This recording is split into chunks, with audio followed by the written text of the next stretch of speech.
YSR Congress party టిక్కెట్లు ఇవ్వకపోవడంతో ప్రస్తుతం పెనమలూరు ఎమ్మెల్యేగా ఉన్నటువంటి పార్థసారథి ప్లేస్లో జోగి రమేష్కి పెడ నుంచి తీసుకొచ్చి ఇచ్చారు. పార్థసారథికి ఎమ్మెల్సీ ఇస్తామని హామీ ఇచ్చారు. అయితే ఆయన మంత్రిగా కూడా ఇస్తానంటే ఉంటాను అంటే ఆ హామీ మాత్రం జగన్మోహన్ రెడ్డి ఇవ్వలేదు.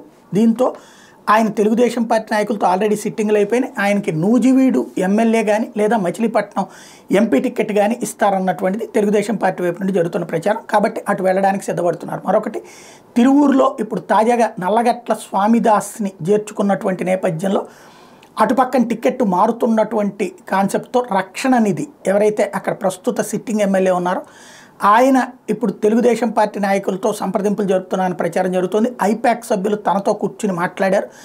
గత కొన్నాళ్ళ నుంచి అసంతృప్తిగా ఉన్నారు. తనకి తిరువూరులో ఈజీగా గెలుస్తానని తనని మార్చొద్దని కోరారు. అయితే తాజాగా కేసినేని నాని వైసీపీలో చేరడంతో స్వామిదాస్ తన సతీమణితో సహా ఒకప్పుడు జెడ్పీ చైర్మన్గా చేశారు. స్వామిదాస్ వాళ్ళ సతీమణి ఆ ఇద్దరు కూడా చేరినటువంటి నేపథ్యంలో స్వామిదాస్కే లేకపోతే వాళ్ళ ఆవిడికి అక్కడ సీట్ ఇస్తారన్నటువంటి ప్రచారం సందర్భంలో రక్షణ నిధిని పక్కన పెడతారన్నటువంటి నేపథ్యంలో ఆయన తెలుగుదేశం వైపుకే జనసేన వైపుకి వెళ్తారన్నటువంటి చూడాల్సి ఉంది.